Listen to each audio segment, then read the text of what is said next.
हम सब रोज न जाने कितने वादे करते हैं और कितने ही वादे सुनते भी हैं। पर कभी सोचा है कि एक मामूली से वादे और एक ऐसे वादे जिसे कानून भी मानता है, मतलब एक कॉन्ट्रैक्ट, उसमें आखिर फर्क क्या होता है? आज हम इसी की तह तक जाने वाले हैं। तो सवाल सीधा सा है, क्या हर वादा, हर हां एक कानूनी बंधन बन जाता है? ये एक दिलचस्प पहेली है ना? चलिए मिलकर इसे सुलझाते हैं। देखिए, इन कानूनी बातों को समझने का सबसे अच्छा तरीका है एक कहानी। तो कल्पना कीजिए कि एक शानदार विंटेज गिटार का सौदा हो रहा है। एकदम सीधा साधा मामला लगता है ना? पर जैसा कि हम आगे देखेंगे, इस सीधे से दिखने वाले सौदे में भी कई पेंच आ सकते हैं। तो चलिए शुरू करते हैं पहले खंड से, एक सौदे की संरचना। आखिर किसी भी डील की नींव किन चीजों पर टिकी होती है? आइए समझते हैं। तो असल में कॉन्ट्रैक्ट है क्या? देखिए, ये सिर्फ कोई वादा नहीं है। ये एक ऐसा अग्रीमेंट है, एक ऐसा समझौता है जिसके पीछे कानून की पूरी ताकत खड़ी होती है। और बस यही एक चीज एक दोस्ती यारी वाले वादे को एक सीरियस कानूनी जिम्मेदारी से बिल्कुल अलग कर देती है। किसी भी पक्के सौदे की ना 3 बुनियादें होती हैं।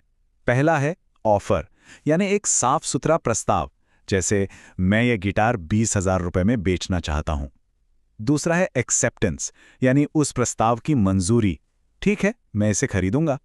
और तीसरा जो बहुत जरूरी है वो है कंसिडरेशन, मतलब दोनों तरफ से कुछ कीमती चीज का लेन देन हो। हमारे इस केस में गिटार के बदले में पैसे। ठीक है, तो ऑफर हो गया, एक्सेप्टेंस भी हो गया और कंसिडरेशन भी। तो क्या बात पक्की समझे? नहीं, अभी नहीं। एक और बहुत बड़ी चीज है जिस पर ध्यान देना है, और वो ये कि सौदा कर कौन रहा है।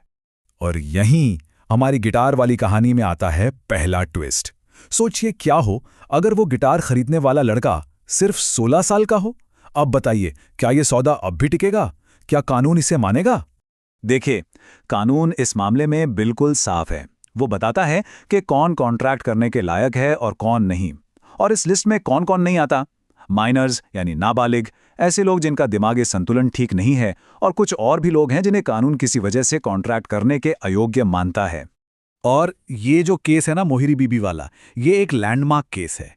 इसमें अदालत ने एक बहुत बड़ी बात कही। उन्होंने कहा कि एक नाबालिग के साथ किया गया एग्रीमेंट सिर्फ कमजोर या टूट सकने वाला नहीं होता, वो तो वॉइड अब इनिशियो होता है। मतलब वो शुरू से ही जीरो है, शून्य।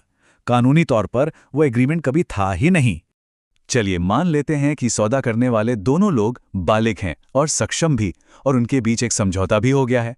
पर कहानी यहीं खत्म नहीं होती। एक और बहुत जरूरी सवाल है, क्या जो हां कही गई वो सच में हां थी? मतलब क्या वो सहमति आजाद थी, बिना किसी दबाव के? कानून की नजर में सहमति का मतलब सिर्फ सिर हिलाना या हां बोल देना नहीं होता। असली सहमति तब होती है जब दोनों लोग एक ही चीज पर एक ही तरीके से सहमत हो। इसके लिए एक फैंसी लैटिन टर्म भी है, कॉन्सेंसस एड ईडम। आसान भाषा में कहें तो दोनों के दिमाग का एक ही बात पर मिलना। और यहीं पे मामला थोड़ा और पेचीदा हो जाता है। अगर किसी की हां इन 5 वजहों में से किसी एक से भी ली गई है, जैसे कि जोर जबरदस्ती, किसी के प्रभाव का गलत इस्तेमाल, धोखा, गलत जानकारी या फिर कोई बड़ी गलती, तो कानून उस सहमति को आजाद नहीं मानता, और तब पूरा का पूरा कॉन्ट्रैक्ट खतरे में पड़ सकता है। तो चलिए इन डील ब्रेकर्स में से पहले 2 को जरा करीब से देखते हैं। जोर जबरदस्ती यानी कोअर्शन और अनुचित प्रभाव यानी अनड्यू इन्फ्लुएंस, ये दोनों ही दबाव से जुड़े हैं। कोवर्जन या प्रीडन, इसका मतलब है सीधा सीधा धमकाना, किसी को मजबूर करना। जैसे कोई गिटार बेचने के लिए किसी के सिर पर बंदूक रख दे और कहे साइन करो, मतलब कोई भी गैर कानूनी काम करने की धमकी देना। जाहिर है ऐसी हां की कोई कानूनी कीमत नहीं होती। अब आते हैं अनड्यू इन्फ्लुएंस पर। यह थोड़ा अलग है, ज्यादा चालाकी भरा। इसमें कोई शारीरिक धमकी नहीं होती, बल्कि यह एक तरह का मेंटल या इमोशनल प्रेशर है। यह तब होता है जब कोई भरोसे वाले रिश्ते का फायदा उठाता है। सोचिए कोई डॉक्टर अपने मरीज को या कोई टीचर अपने स्टूडेंट को कोई सौदा करने के लिए मना ले जो उनके फायदे का ना हो। तो इन दोनों में फर्क साफ है। कोअर्जन मतलब फिजिकल फोर्स या धमकी, इसमें किसी रिश्ते की जरूरत नहीं। जबकि अनड्यू इन्फ्लुएंस मतलब भरोसे का गलत इस्तेमाल, एक तरह का मेंटल प्रेशर। इसके लिए एक ऐसा रिश्ता होना जरूरी है जहां एक इंसान दूसरे पर हावी हो सकता है। दबाव वाली बातें तो हो गई। अब आगे बढ़ते हैं उन चीजों पर जहां मामला गलत जानकारी का होता है, यानी फ्रॉड और मिसरिप्रेजेंटेशन। फ्रॉड यानी कपट। इसका सीधा सा मतलब है जानबूझकर बोला गया झूठ, धोखा देने की नीयत से। वापस अपने गिटार वाले उदाहरण पर चलते हैं। मान लीजिए बेचने वाले को पता है कि गिटार का अंदर से कोई हिस्सा टूटा हुआ है, फिर भी वो खरीदार को बताता है कि एकदम फर्स्ट क्लास कंडीशन में है जी। ये है फ्रॉड। और दूसरी तरफ है मिस रिप्रेजेंटेशन, यानी मिथ्या वर्णन। अब ये क्या है? ये भी एक गलत जानकारी है, पर यहां धोखा देने का इरादा नहीं होता। ये एक मासूम गलती है। हो सकता है बेचने वाले को खुद ही उस गिटार की अंदरूनी दरार के बारे में पता ना हो और वो ईमानदारी से उसे सही मान रहा हो। बात तो गलत है, पर नियत साफ है। तो सार क्या निकला?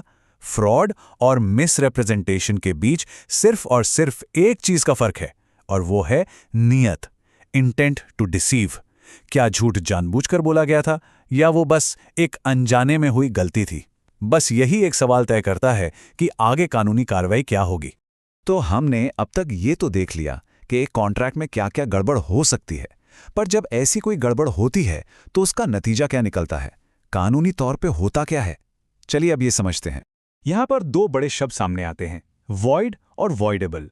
एक वॉइड कॉन्ट्रैक्ट मतलब शून्य, ये वो है जो शुरू से ही मरा हुआ है, जैसे वो नाबालिग बच्चे वाला गिटार का सौदा। कानून की नज़र में वो कभी हुआ ही नहीं। दूसरी तरफ है वॉइडेबल कॉन्ट्रैक्ट, यानी शून्यकरणीय। ये शुरू में तो वैलिड होता है, लेकिन जिस पार्टी के साथ जबरदस्ती या धोखा हुआ है उसके पास एक ऑप्शन होता है, चाहे तो कॉन्ट्रैक्ट को जारी रखे या उसे कैंसिल कर दे।